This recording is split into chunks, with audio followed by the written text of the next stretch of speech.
What's up, guys? In this video we are going to discuss the go notation. That means you are comparing the rate of convergence of two sequences. So let's talk about it in this video, right?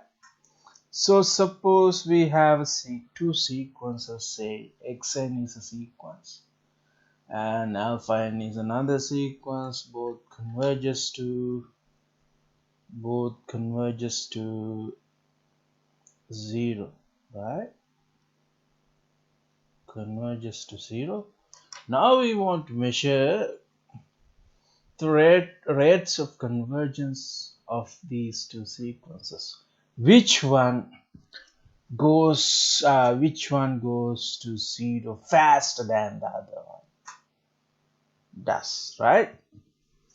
All right, so we say that xn is equal to big of alpha n if the x is a constant, if there are constants c and naught. So the magnitude of xn is bounded by constant times the magnitude of alpha n after some point, after that this n naught terms, after this n naught and other all terms. If you take the magnitude of other all terms, it is which they are bounded by c times the magnitude of alpha n. So basically here we consider the modulus, because here we are considering real sequences. It has only one component sometimes. So if you do research or if you follow higher studies, so this could be n-dimensional sequence. It has n components, so like that, right? That's why we put norm here. So but in this course we basically talk about one-dimensional sequences or real sequences. Then you can put modulus and modulus, right? All right, let's compare two sequences. All right, so let me get two sequences for you. One is 1 over n and the other one is 1 over n squared, right? So we know that both sequences converge to 0, right, as n tends to infinity, right? But this one, we know that our gut feeling, so we can say that this one, because n squared increases faster than n does, right? So this sequence converges to 0 faster than the other one does, right? So so now we can compare that rate. That's why we talk about big O notation, right? This is the basic idea. You compare the rates of convergence of two sequences, then definitely you have to talk about big O or small O. Let's try to understand what the meaning of big O is, right? First, right?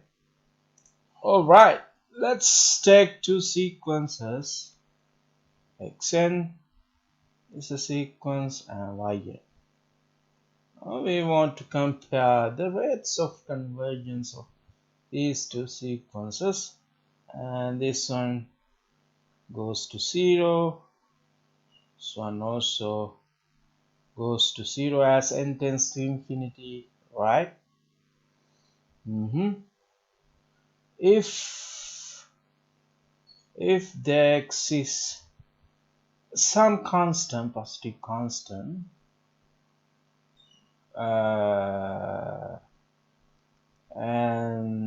say the x is n naught. So if you show xn, you have to take the modulus of that is less than or equal to c times the other one of modulus of other sequence. So this is true whenever all n greater than n naught. So all terms after n naught, alright, this inequality holds. Then we we denote this concept is xn sequence is equal to big of sequence of yn. Right, the rate of convergence of this sequence xn is, you can compare the rates of convergence of these two sequences.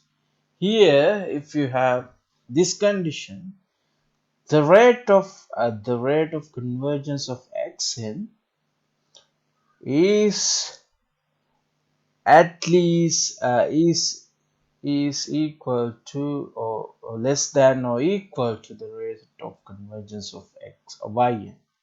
So let's take this example, right? So let's take these two sequences, both converge to 0. So you can show that. So it is so easy to see that 1 over n squared less than or equal to 1 over n. So this is true for all n belongs to n. So this is true for all positive integers, right? That means this sequence 1 over n sequence is big of 1 over n. 1 over n squared sequence belongs to this family of set. It has this one big O of 1 over n sequence. Actually, big O is a set of sequences, right? So this sequence belongs to this set here. All right. So here, so you can say if you have this kind of sequence 100, right, you can compare this one and that, because 1 over n to the power 100 less than or equal to 1 over n. This is true for all n, right? That means 1 over n to the 100. This sequence belongs to big O of 1 over n.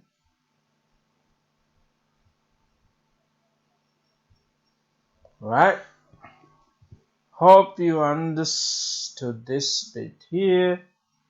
So we don't write this case here. So normally, so when it comes to sequences, so we are interested in n is very large for n large numbers, right?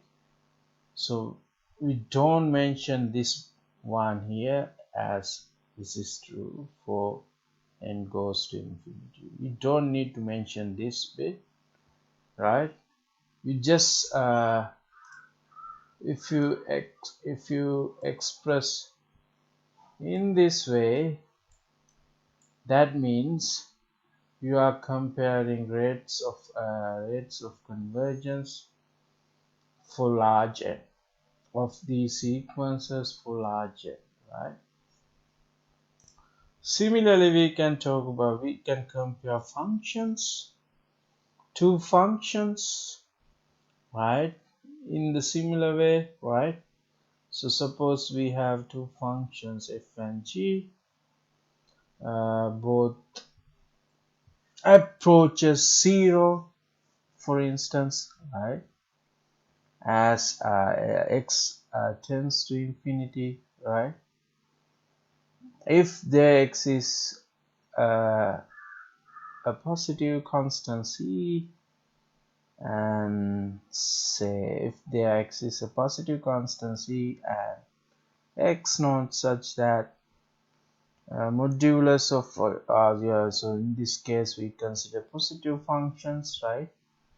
So f is bounded by c times the other function after some point, right? After some point, then we say f of x is equal to big O of g of x, right?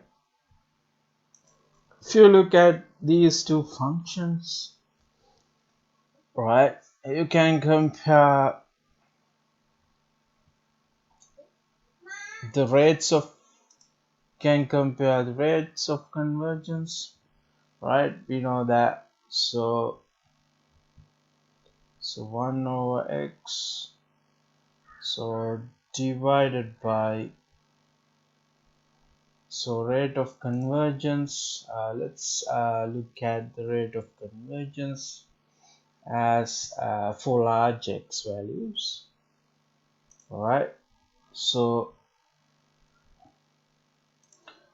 here we want to look at the symptotic behavior for large x values, right? Let's look at the symptotic. So we want to get an idea what will happen for large, these two functions for large x values, right? So let's so since x is not equal to 0, here we only consider for large x, right? I can consider the ratio of these two functions, right? G over, this is g of x divided by f of x. So we get 1 over x to the 4, right? This one for large x values, what happened to this term? This is getting smaller and smaller. That means this one goes to 0 as for x is getting bigger, x getting bigger, this term approaches 0, so that means 1 over x to the power 4. This function belongs to big O of 1 over x. I had to mention this one here, these are not sequences, right? So for x large x values, or for x is very large, or x goes to 0, yeah, x going to infinity, right? For this one, right, this behaves similar to, is the behavior of this one is similar to 1 over x, right? That's the idea. So you can compare these two functions. The behavior of 1 over x to the power 5 is same, is similar with the behavior of 1 over x, right, for large x values, right? So I hope you understood big O notation. So you can compare two sequences as well as you can compare two functions. This could be any condition. This is for large x, so you don't need to mention this one here. Look at this one. If you compare two sequences, you don't need to write for an approaching infinity. You don't need to mention this. But when you compare two functions, you have to mention that, right? You have to mention that one. And also you can compare the behaviors of two functions around at a point A, something like this. Then we can say if there exists a positive value C and a neighborhood around A such that f is bounded by C times the modulus of f is bounded by this C times modulus of G, right? So then we say f belongs to big O of G around the point A, right? So this one also true.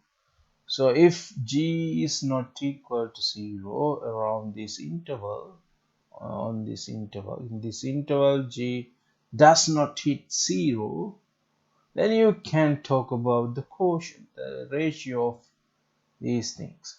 If the limit of this ratio is finitely exists, this limit exists finitely as x approaches A, then we say f belongs to big of G for x approaching A, right? Then we say f equals or belongs to big of G for x approaching A, right? So I hope you got an idea about big O notation. When you have two things to compare, or two sequences or two functions, you use a big O notation to compare the rates of convergence or boundedness, or rate of convergence, right? So here for functions, so the behavior of f is similar with the behavior of G. So when you compare two functions, so you can say, if you have this kind of thing, say f is equal to big of G for large x, or for large x, or for large x, or around a point. So we say the behavior of G is similar with the behavior of G. So you can substitute this function, you can put this function. So this one is similar with the function G. So here, for instance, this one, look at this. So for small x, the sign of x, the behavior of sign of x is pretty which is similar to the behavior of x. If you draw the graph of sine of x, so which is something like this, and this is y equals x. So for small x, the behaviors of both functions are the same, approximately same. That is the meaning of big O for functions. So this is this is the big O for sequences. For functions, you can say the behavior. So if you consider very large x, right, the behavior of f is somewhat similar with the behavior of g. Hope you understood big O notation, right?